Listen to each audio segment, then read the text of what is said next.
Pourquoi Jésus a ordonné à ses disciples d'aller baptiser? Matthieu 28, verset 18 à 19. Il a dit, vous avez vu, il a dit à Matthieu 28, 19. C'est bon?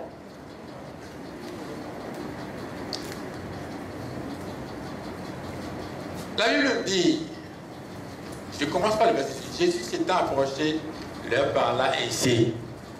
Tout pouvoir m'a été donné dans le ciel et sur la terre. Allez, faites de toutes les nations des disciples, les baptisant au nom du Père, du Fils et du Saint-Esprit. Ici, là, on a dit les baptisants.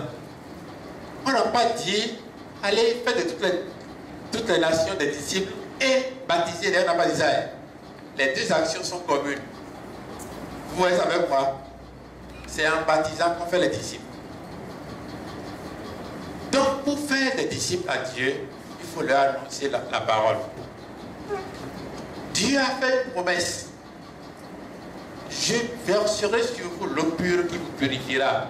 Ce n'est pas nous qui avons fait cette promesse, c'est lui. Je verserai sur vous l'eau pure qui vous purifiera.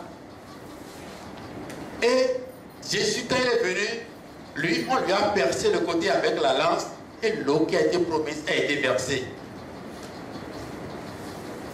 La Bible nous dit plus tard, c'est l'Esprit Saint qui rend témoignage. Donc, on a appelé le nom. C'est ce que la version fond a dit. On a appelé le nom de Dieu pour faire ce baptême. On a appelé le nom du Fils pour faire ce baptême. Et le Saint-Esprit est le témoin.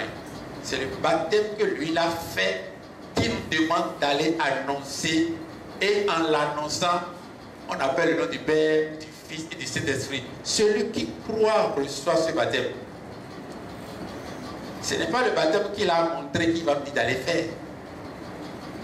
Le baptême de Jean-Baptiste, c'est pour le montrer, oui ou non? Et maintenant, lui-même, il est venu pour faire un baptême. Il est venu pour faire un autre baptême qui n'est plus le même de celui de Jean, que celui de Jean-Baptiste. Et quand il nous a envoyés pour aller le faire, ce serait ce que lui maintenant il a fait. Et c'est pour cela que quand les apôtres ont commencé par faire le baptême de Jean-Baptiste, l'apôtre Paul, quand il a commencé sa mission, il leur a dit, ils ont fait des rencontres. Il est parti, il est revenu 14 ans après. Et il a dit, je n'ai pas regardé quel apôtre ils étaient. Parce que je ne veux pas aller semer et d'autres viendront déterrer. Je ne veux pas aller travailler en vain.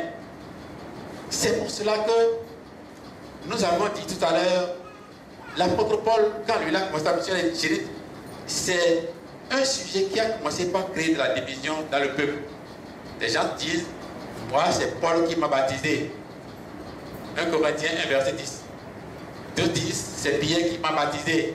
D'autres disent, c'est Apollos qui m'a baptisé. Et l'apôtre Paul dit, est-ce que c'est moi qui suis mis à la croix pour vous? Non. On ne m'a pas envoyé pour ça. C'est pourquoi il a dit, je ne suis pas venu pour baptiser. Il parlait du baptême par immersion. Et plus encore, dans Actes chapitre 19, ceux qui ont été baptisés du baptême de Jean-Baptiste, Actes 19, ouvrez-moi ça, verset 1, c'est des gens qui sont baptisés déjà. Verset 1. On nous dit, pendant qu'Apollos était à Corinthe, Paul, après avoir parcouru les hautes provinces de l'Asie, arriva à Éphèse. Ayant rencontré quelques disciples, il leur dit, avez-vous reçu le Saint-Esprit quand vous avez cru? Il lui répondit, nous n'avons même pas entendu dire qu'il y ait un Saint-Esprit. Il dit, de quel baptême avez-vous donc été baptisé? Ce donc-là signifie quelque chose de très important. Ça veut dire que c'est une déduction. Vous n'avez pas entendu parler du Saint-Esprit. De quel baptême donc vous avez été baptisé? Parce que s'ils avaient reçu le vrai baptême, ils auraient reçu le Saint-Esprit. Les deux sont liés. C'est pourquoi j'ai répondu à une question tout à l'heure que sans le baptême là, il n'y a pas Saint-Esprit. Ils ont dit, ah, nous n'avons pas entendu parler dit qu'il y a le Saint-Esprit. Ah bon? De quel baptême donc vous avez été baptisé? Parce que le vrai baptême doit donner ça. Alors, il répondit, il répondit, baptême de Jean. Ce baptême-là ne donne pas le Saint-Esprit. Ils l'ont reçu, mais ils n'ont pas reçu le Saint-Esprit. Alors Paul dit, Jean a baptisé du baptême de repentance, disant au peuple de croire en celui qui allait venir, c'est-à-dire en Jésus. Sur ces paroles, il fut baptisé. On les a baptisés à nouveau. Cela veut dire que celui qui reçoit le baptême de Jean-Baptiste, il lui manque quelque chose. Par la grâce de Dieu, nous l'avons reçu et nous partageons gratuitement. Je peux m'arrêter là pour la question là. Une autre question, la dernière. Oui, le frère Benjamin souhaite faire un petit complément. Le micro. Effectivement, juste un petit complément pour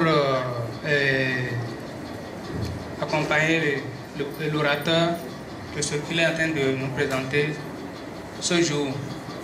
Que ce baptême dont la question est posée dans Matthieu là, celui qui a bien compris, c'est l'apôtre Jean. Et il a rendu ce que le Seigneur était en train de recommander, de commander là, il l'a rendu dans son propre français en présentant la chose telle qu'il l'écrit dans 1 Jean chapitre 5, à partir du verset 5, on va lire juste verset 6, 7 si possible.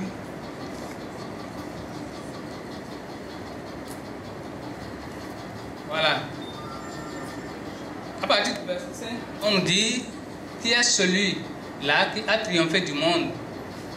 Sinon, c'est celui qui croit que Jésus est le Fils de Dieu. Celui qui peut triompher du monde tel que le frère est en train de le présenter ce matin et est en train de donner à multiples occasions ses propres exemples qui expliquent que la victoire sur le monde est possible à celui qui croit en Jésus-Christ. Le verset 5 nous dit, celui-là, c'est celui qui croit que Jésus est le Fils de Dieu. Or, croire que Jésus est le Fils de Dieu, c'est croire à son œuvre rédemptrice que l'on vient de nous exposer. C'est croire à son sacrifice sur la croix. C'est croire à ce qui en est sorti, le sang et l'eau, pour la régénération. Au fait, on le rend là qu'une opération chirurgicale faite par Dieu. Et le verset 6 qui continue en disant, c'est lui Jésus, puisque lui il a triomphé du monde, et celui qui croit en lui doit triompher du monde. Donc, c'est lui Jésus qui est venu avec de l'eau et du sang. Non avec de l'eau seulement, mais avec l'eau et avec le sang. Et c'est l'Esprit qui rend témoignage. Le deuxième nom est déjà là-dedans. Même si jusque-là, on n'a pas encore lu. Le premier nom, c'est Dieu. Les trois noms sont déjà d'ailleurs là. Avec le verset 5, on sait que Jésus est le Fils de Dieu. Et c'est Dieu qui l'a envoyé. Et celui qu'on a envoyé, c'est Jésus-Christ. Et lui qui témoigne, c'est l'Esprit de Dieu. Les trois noms sont déjà là. Et quand on poursuit, on dit que c'est l'Esprit qui rend témoignage parce que l'Esprit est la vérité. L'apôtre Jean est celui-là qui a perçu beaucoup plus au fond la vérité qu'enseignait Jésus. Et c'est ce qui lui a donné l'aisance de rendre dans ses écrits rien que le fond de la vérité. Et c'est ce fond de la vérité qu'il est en train d'ainsi rendre. Et là, il est en train de témoigner par rapport à la mort de Jésus sur la croix.